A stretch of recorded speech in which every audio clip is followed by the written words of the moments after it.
The ANC in Gauteng has confirmed its provincial chairperson, Panyaza Lesufi, as who it will elect tomorrow during a special sitting of the provincial legislature for Premier. David Makhura announced in the last 24 hours that he was leaving that role. This follows the election of Panyaza Lesufi as Gauteng provincial chairperson at a conference held in June. Gauteng ANC deputy chair, Thembinkosi Nciza, says that Lesufi's selection for the position as part of the ANC's efforts to reclaim control, especially in metros where it has lost power. Let's talk about the ANC in Gauteng now and Panyaza Lesufi, the incoming premier, but for all intents and purposes at this point in Gauteng. Let's speak to Asanda Ngoasheng, a political analyst. Asanda, afternoon to you. Welcome to Daytime Update. So Panyaza Lesufi then, according to the ANC, some of the experts, is going to be doing excellent work in Gauteng, especially when you consider its waning support in recent elections. Are you expecting a fresh start for the party or more of the same? I think it's quite interesting, this idea of a fresh start. There's no such thing as a fresh start for the ANC ever.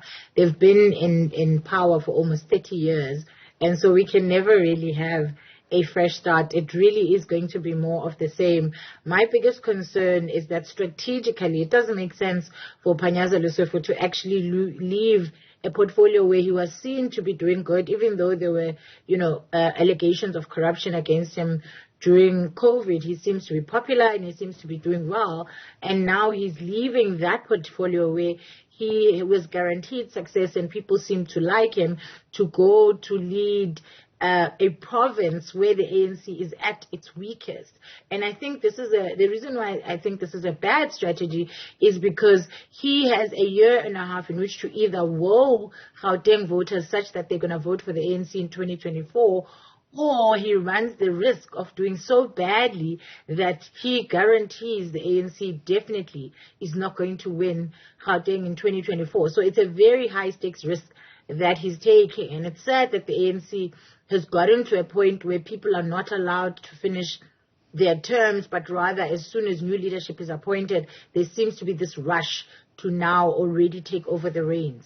And it comes back to that age-old awkwardness that the ANC deals with when it refers to the two centres of power, where whoever becomes the provincial chair or whoever becomes the president is almost always primed to be the leader wherever they are at the top of the political food chain. And I wonder why it is that the party finds it impossible to move beyond that point. I think it is impossible for them to move beyond that point because the ANC at this point operates along lines of patronage. And so whoever is in power has a beeline, has a long line of people who are basically waiting for them to ascend to power so that they can get tenders, so that they can access power and government money. And so when that is your main concern and that is your modus operandi, then of course you're not going to allow somebody else to have an extra year wherein them and their people are the ones who are, first in line at the gravy train. If the ANC cared about governance, if they cared about continuity, they would ensure that people actually finish their terms, and they would at the very least make sure that the transition that takes place only takes place at the very least at the end of the financial year. So Panyaza Lesufi, for example, is leaving an education department that has been decimated by the COVID pandemic, and next year will be the first full year of literally, hopefully, no interruptions due to COVID. And there's a lot of catching up, and there's a lot that's happened in the education portfolio that requires that, continuity, or at least finishing off whatever project had been started. And so you're now introducing a situation where people are going to have anxiety around who is going to be leading education in the Gauteng province, and considering that he was such a big personality, there's going to be a lot of anxiety around that because people will want to understand what kind of person is going to replace him, and will they be able to pull off the kind of stunts that he was able to pull off, particularly when it comes to issues of racism, particularly when it comes to issues of ensuring that, parents and SGBs who think they own schools are reminded that, South African schools actually belong to the Department of Education and in South Africa in general, with the department as the leader. So, and he was cleared by Panyaza Lesufi of any involvement in alleged interference. That's as far as a 30 million rand IT tender, I think it was, by the Office of the Public Protector. But he's generated or garnered a lot of goodwill as Gauteng Education MEC, but his work has also been criticized in part. Yes, he's been in situations where he's butted heads with the likes of AfriForum. Some have said that he's an MEC who runs on PR, so grand public gestures, than actual work. But how much of that goodwill do you think will work to the ANC's advantage with him as Premier?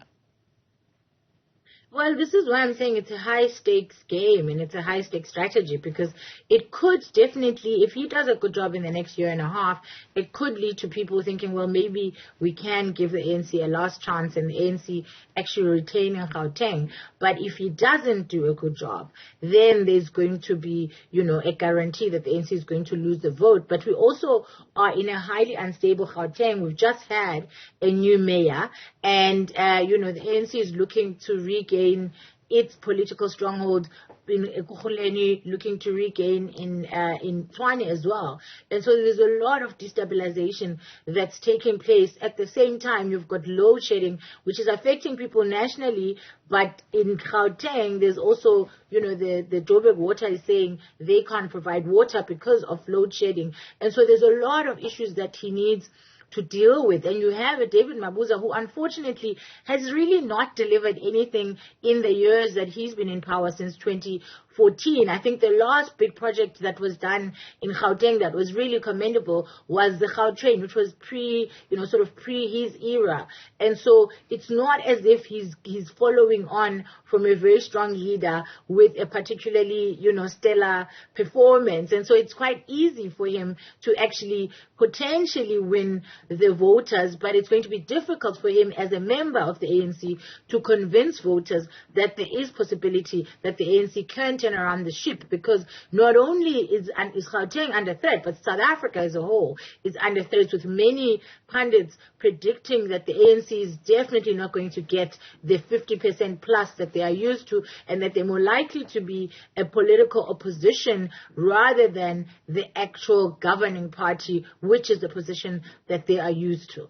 There's been a lot of shaking of heads, a rolling of eyes, listening to Panyaza Lesufi speaking today about what needs to be addressed, and the likes of Thembinkosi Nciza, and also what Dada Morero said when he was elected mayor and council of Johannesburg last week. I mean, they make reference to clearing up litter, fixing roads, making sure that people have running water. And if you had been out of the loop for the last 28 years, you'd think that this is an organization that's not had a chance to do those very basic things.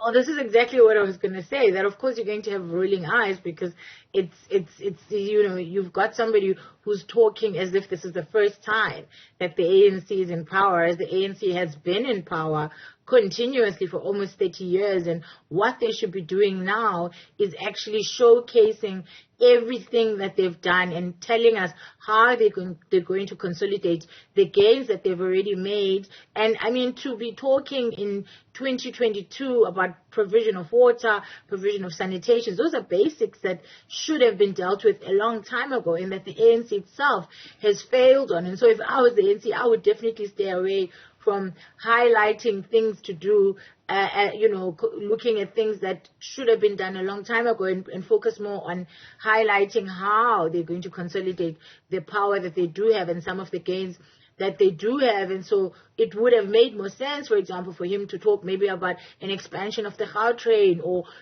expansion of the projects where they have been successful, and showcasing how and where the ANC has delivered success for Gauteng, because we also are facing one of the toughest economic crises, not only nationally but globally, and Gauteng is the central hub of South Africa, and already you've got high threats to that, because you've got, just the other day, a German tourist was shot dead in Mpumalanga.